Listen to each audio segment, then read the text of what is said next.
Thank you so much, Lara and Preeti, for joining us here in Republic. And we understand, and at least all of us sitting in this office understand, to be where you are is not easy. So all the more, we are very interested in knowing how your journey has been.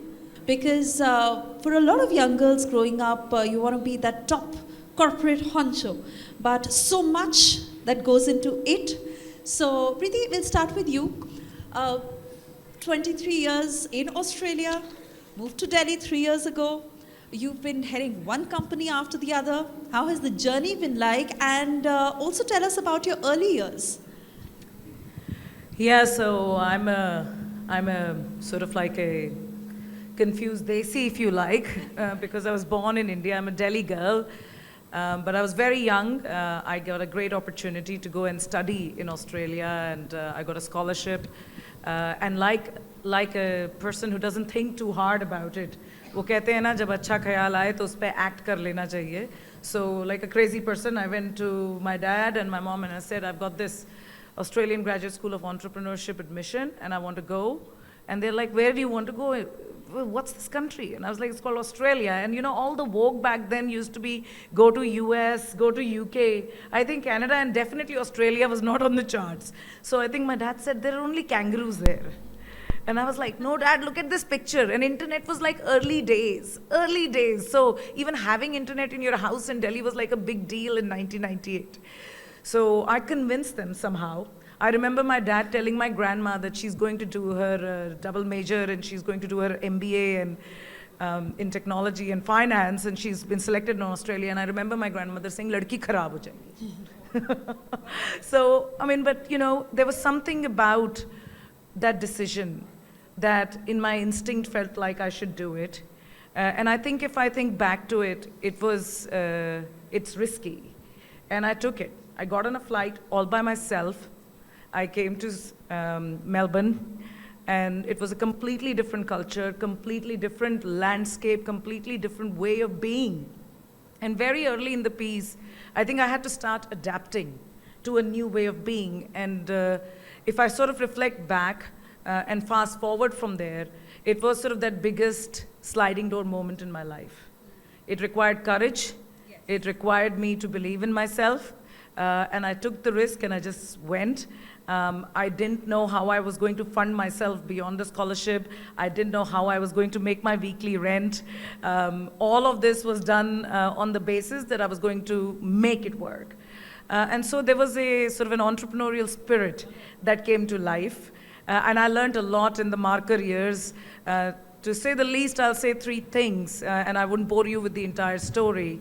But I landed up opening a company after I did my schooling in Australian Graduate School of Entrepreneurship, and I landed up opening a software company, got out of that, sold that, then landed up working in a corporate, and got to the executive ladder, got awarded Australia's Young Executive of the Year in 2011. I think when I look back, I feel incredibly proud because in a culture which you don't grow up with, and you learn to include yourself in it, and they include you back and recognize you, that's true adaptation in a global world. And in that context, there are three things I would share.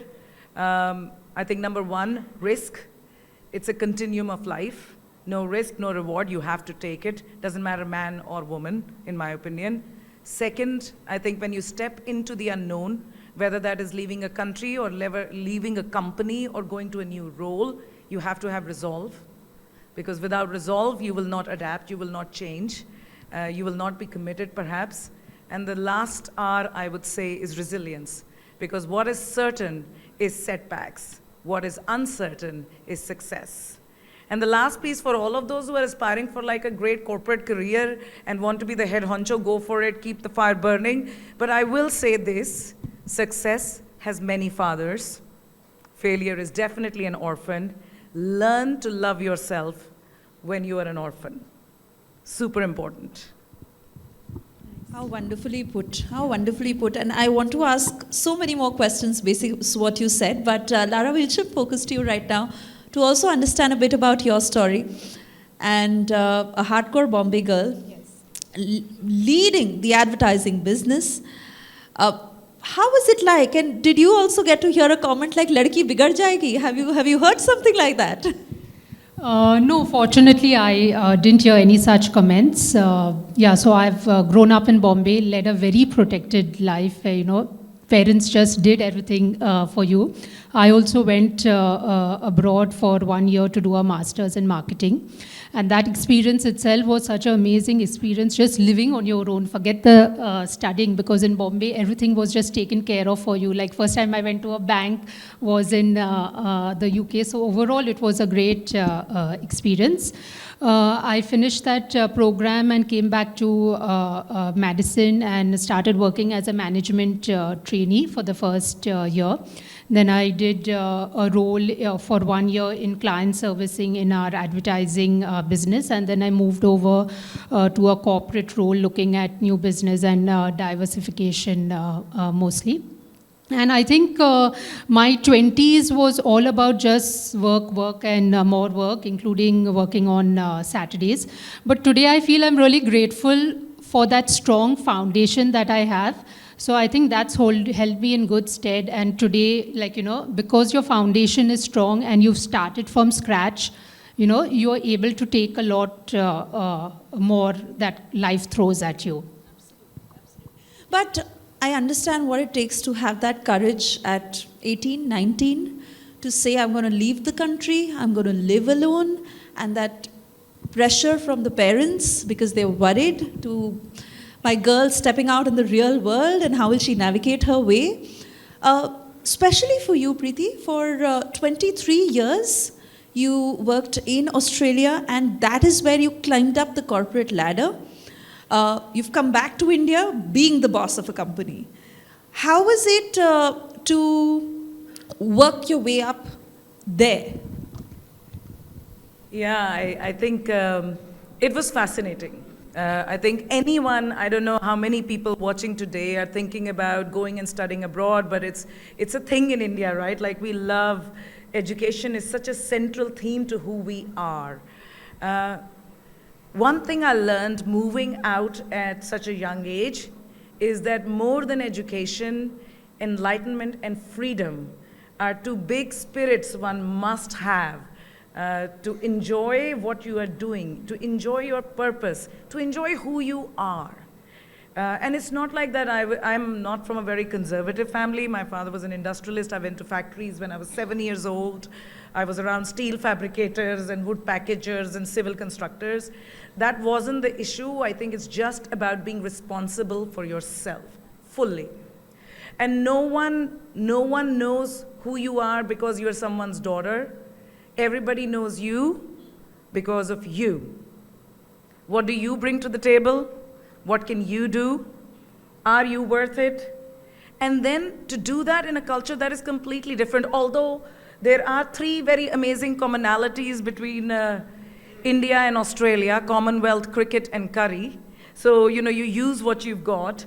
But I learned, for example, enjoying Australian Football League, AFL, because I realized that if I want to make friends, I've got to learn what they enjoy, and they enjoy more than cricket. I got into Australian news like there was no tomorrow. I was super excited and got into even the media of it, trying to understand the democratic system and the two-party system. And it was easy in some contexts because it's similar to India, doesn't work the same way exactly.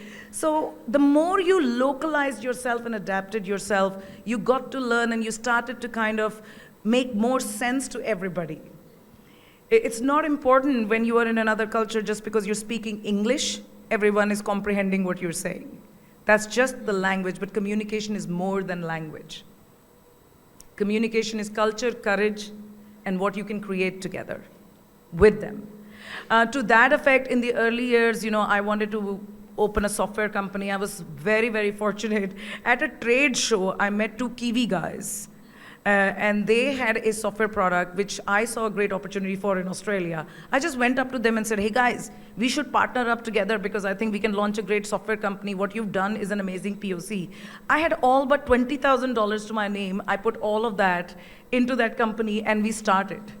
That company and bringing it together and growing it as a software company, taught me everything about scaling a business in a niche market, taught me about software as a service, taught me about building teams, taught me about cash flow management, taught me about knowing how to pay salaries, taught me about how sometimes shareholders can't take a pay rise because they actually have to first give it to the employees and then work out, taught me about patient success. Entrepreneurship is the most amazing, amazing journey you can go on. And so I was lucky enough and fortunate enough to have two great partners to do that. We weren't exactly as successful as Mark Zuckerberg, unfortunately for me. Otherwise, I would be on a holiday right now. However, that led me to sort of other corporate roles, and I learned about business very intimately, and more so technology businesses. Spent the next years, 11 odd years, in large organizations, managing large teams, leading large businesses, right up to a couple of $1 billion worth of P&Ls. And then was given the great opportunity. Again, I was selected for something of an entrepreneurial streak by my organization. So Schneider Electric said to me, hey, we want to open a home energy services software company and we want to do it from scratch. Will you go to the US and work with a few venture capitalists? They've got this new model in Silicon Valley. See if you can do it from ground zero. So like a crazy person, I again got up and said, yeah, that's a great idea. We should do that.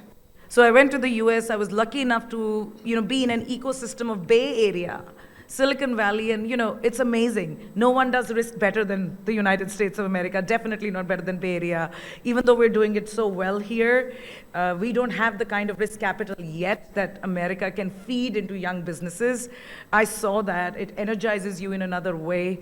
And we opened a company. We came back. Schneider Electric Ventures actually seeded the company. And I started that business with 4 people. And then grew it from scratch. And I had a vision at that time that I want to open a company where the software is developed between Australia, US, and India. And that's exactly how we set up the technology team. So back-end work was being done in Bangalore. Our CTO was American, and our front end, because our consumer-facing work for the software service was actually the Australian market, was all Australian. Trade and commerce are wonderful integrators of people. Wonderful integrators of people. You can cross every boundary when you're building something together. That's what global trade does for us. That's the experience I got to have. That company grew bigger and bigger and ultimately was taken over by Schneider Electric, bought all of it today. It's part of their division system. And then, of course, they one day got up and said to me, I was leading another company. I did that venture and went as group CEO to another technology company and services firm. I was leading that, and Schneider said to me, hey, renewable energy has always been your passion. Will you come and do this in India? And after 23 years, can I say, I was shit scared. I was like, am I even Indian enough? मेरा ठीक ठाक देसीपना है कि नहीं, कोई सुनेगा भी कि नहीं कि मैं क्या कह रही हूँ types. तो आते ही but it's such a privilege. It's privilege. India is skyrocketing. India is the fastest growing economy. India is moving. It has the youngest demographic dividend in the world. India is full of amazing possible entrepreneurs. Why would you not be here? So I came back, and I'm very, very proud to serve in a company as CEO and MD, which is actually joining the solar revolution, Ghar Ghar Solar. It is part of the Pradhan Mantri Surya Yojana scheme, and we are the full Make in India integrated solar solutions provider. We make our solar inverters, we make our batteries, we make the panels, and we light up houses with very, very cost-effective electricity, and we hope to save the planet while doing it. So that's me. Wow. You're a strong girl, and you've taken a lot of risks. So your risk appetite is clearly high, and that has led you to where you are. But it reminds me of the conversation we had outside, where I want to share this with all of our viewers who are watching us. Both of you were on a bus this morning, and you didn't know each other. No. And she was watching you, sitting on the side. She didn't know you were going to be her panelist. And she said, you were the good girl. That caught my attention. Ye achhi ladki hai. And in my head, a good girl leading an advertising business and taking it to the heights that you have.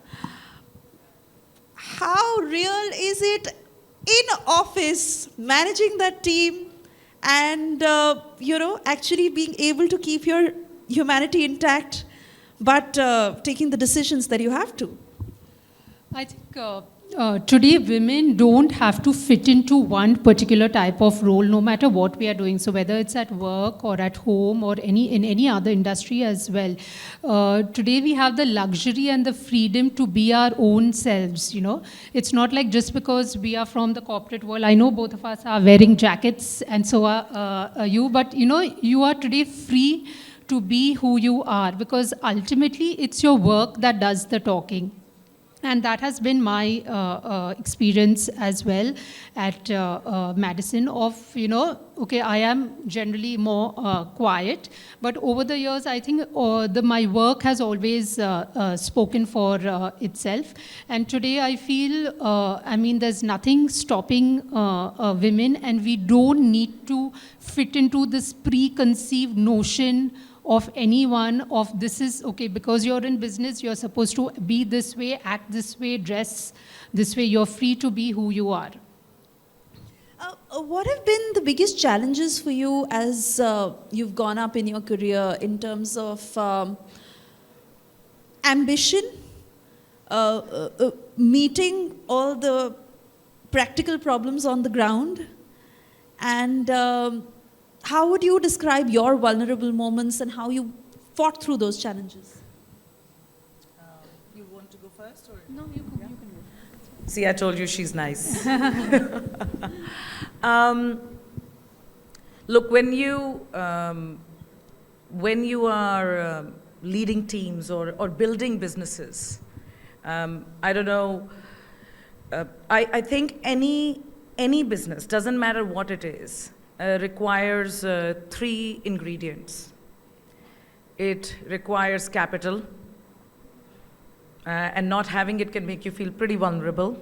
And if you've ever built a company, everybody would know that there are moments that you don't have it, so you can feel quite vulnerable. The second piece I think you need is competence. And I'm not talking about technical competence, I'm talking about competence to ride the wave. Businesses run in cycles, and you have to make your people ride with you. But as a woman leading the team, I think, and leading a team of men. Leading a team of men, this is very interesting. So look, 25 years, I have always only worked with men, so I really like them. I have learned a lot from every man in my life, and here's the 3 qualities I have learned from men. Pragmatism. कर लेंगे, हो जाएगा, कुछ नहीं आता तो भी कर लेंगे, हो जाएगा मैडम, हो जाएगा. And it gives you confidence back. You're like, हाँ, हो जाएगा. So I think infectious positive energy or pragmatism is great. And if your team is giving it to you, you give it back to them. But having that energy, you have to put energy into success, positive energy into success. Then it doesn't matter whether you're leading men or women. That's what I think. Secondly, I think hold yourself to a higher standard. In that sense, what I mean is it's not got nothing to do with men, but if you have amazing people. I always say to women who are aspiring and they say ki, this is a male-dominated industry. So like, cricket, it's a male-dominated industry, right? But they've been doing it for hundreds of years. They're good at it. So who would you rather learn from? The guy who's never played cricket or the guy who's actually been doing it for 100 years? So use them as your reverse mentors.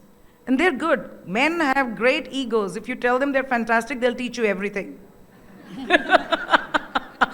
Stroke it. Stroke it. And and if they're good, why would you not want to learn from them? It's like having 100 coaches or 200 coaches, Right. But, it's also about, and I don't want to generalize it, but sometimes, the male ego that seems to trickle in, that am I supposed to listen to what the woman is saying? And I'm not saying it's everywhere. I'm not saying that it is in a certain culture or in a certain country more, but sometimes that's there. And that is why I asked, have you faced that at your workplace or when you've actually led a team like that? I'll share an authentic story. Okay. Everybody will remain nameless in this. And I don't know if this is gender specific, but it is an interesting story, and it's something that actually happened. So I was very good in one of my software roles. I was national sales manager. I was doing very well, and it looked like I'm going to get promoted to head the country. My then boss was not super happy about it, and he had an inkling about it. He called me into his office. He had his feet up on the desk, and he looked at me and he said, listen, there is only one God in this room, and you're looking at him. So I was like, okay. I had no idea how to respond to that. Now, those things happen. Now, this is a very old story, and I'm pretty sure nobody who's watching this today does it. But these things do happen sometimes. That's just life. Now, what's in your control? What's in your control? Did it ever bog you down? No, it got me energized. I was like, how come only he gets to be God? I want it too.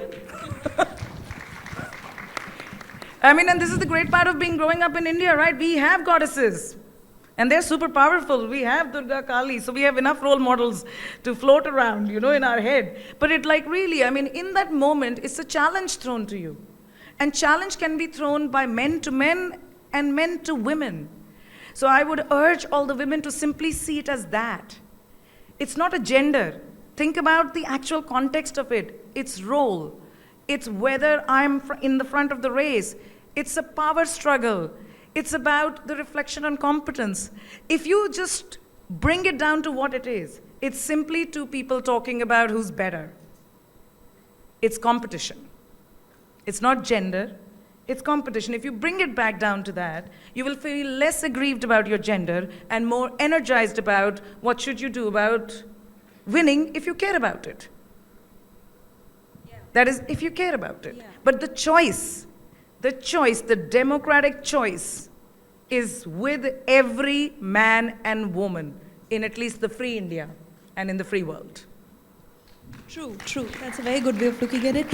Lara, we've been having some very intriguing conversations since this morning, and the one common point that has stood out, especially from women who also have a family and who are also mothers and are leading organizations, talking about how difficult it can be sometimes. You're a mother of two, and may not be easy, as Preeti was saying in the morning, that you were also talking to your daughter and managing work. And it's literally when they say that it's about managing 2 shifts in 24 hours. Are 24 hours enough? How do you strike that balance? So first thing is, I think you have to acknowledge that it's very difficult. But having said that, it's difficult, but it's not impossible.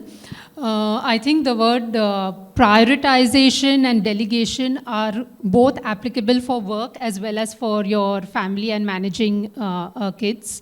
So what works for me is I'm highly organized, and I plan everything to the T, like the number of charts in my house with to-do lists, with the school calendars, what has to be taken when, all that is just pasted on boards, it's given to the nanny. So everyone knows exactly what they are supposed to do, and everything almost works like clockwork.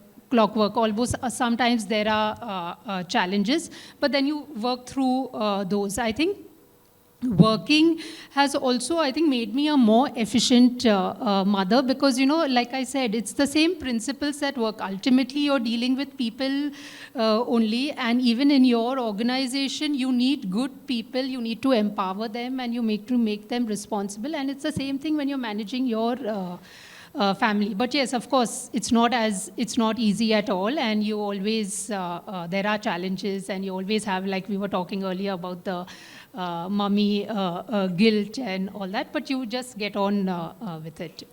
But somewhere, you think that it can slow down a woman's career, given the fact that she's handling more than one things?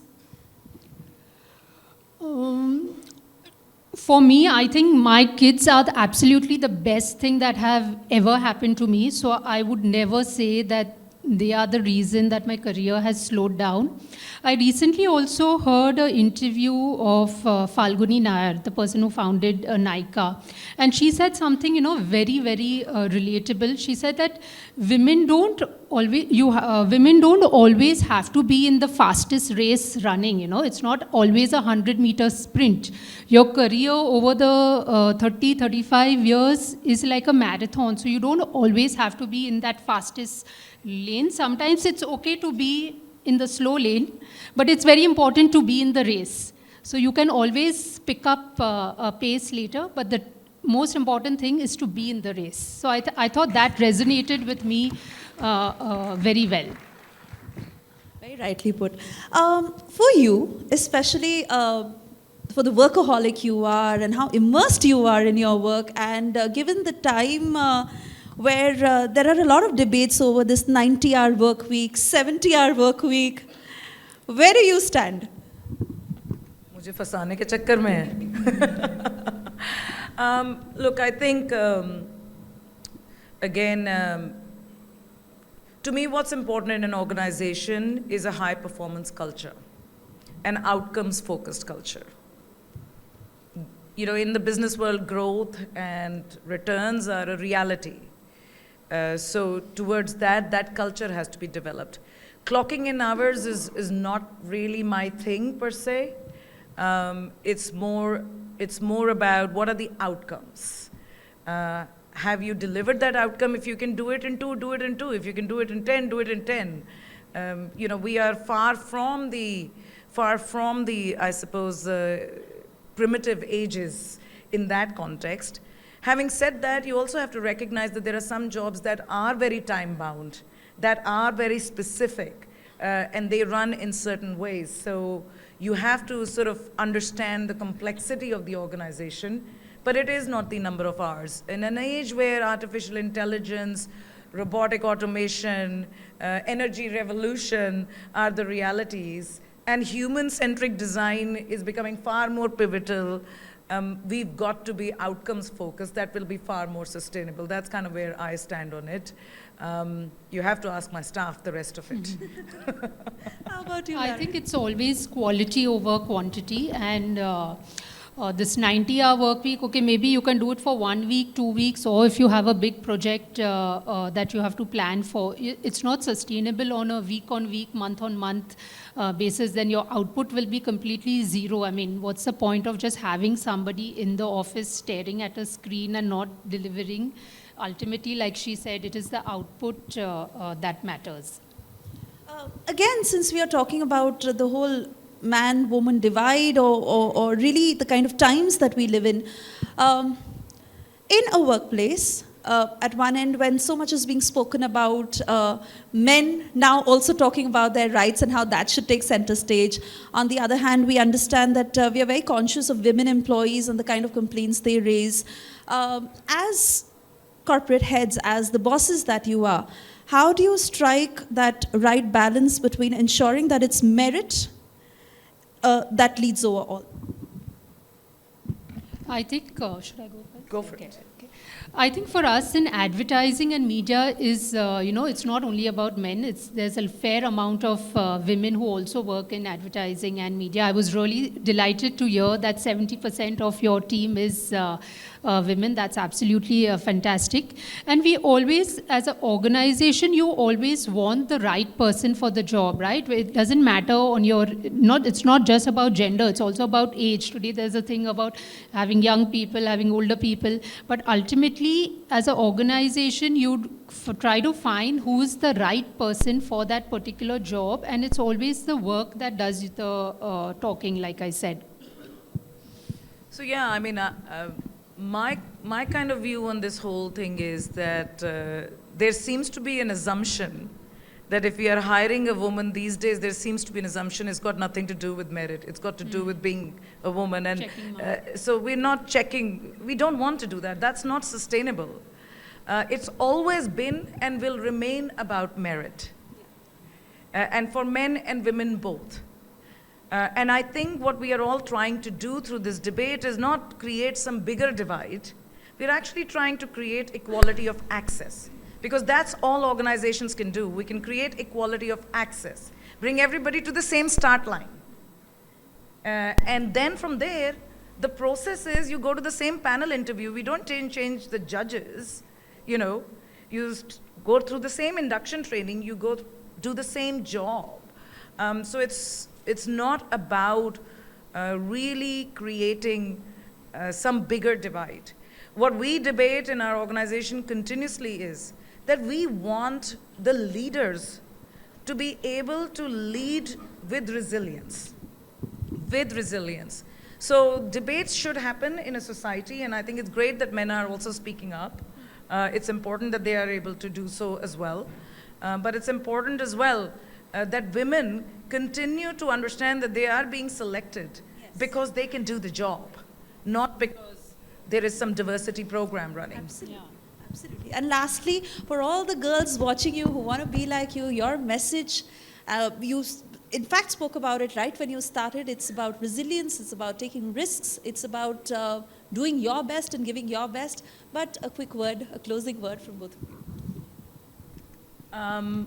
For everybody who's watching, my one line would be, you do you. Do you. Do not let society tell you what's good for you. Maybe the classroom people also don't know. You know yourself best. Learn to be your best friend. Continue to know you and do you. And if you do you, you will do well. I would say the glass ceiling exists only in your mind. It's not real. And the Nike tagline of just do it. I feel very often women are always overthinking things. How will I be able to do it? How will I manage? But I think the key is to just do it and just get on with it. Wonderful. Thank you so much.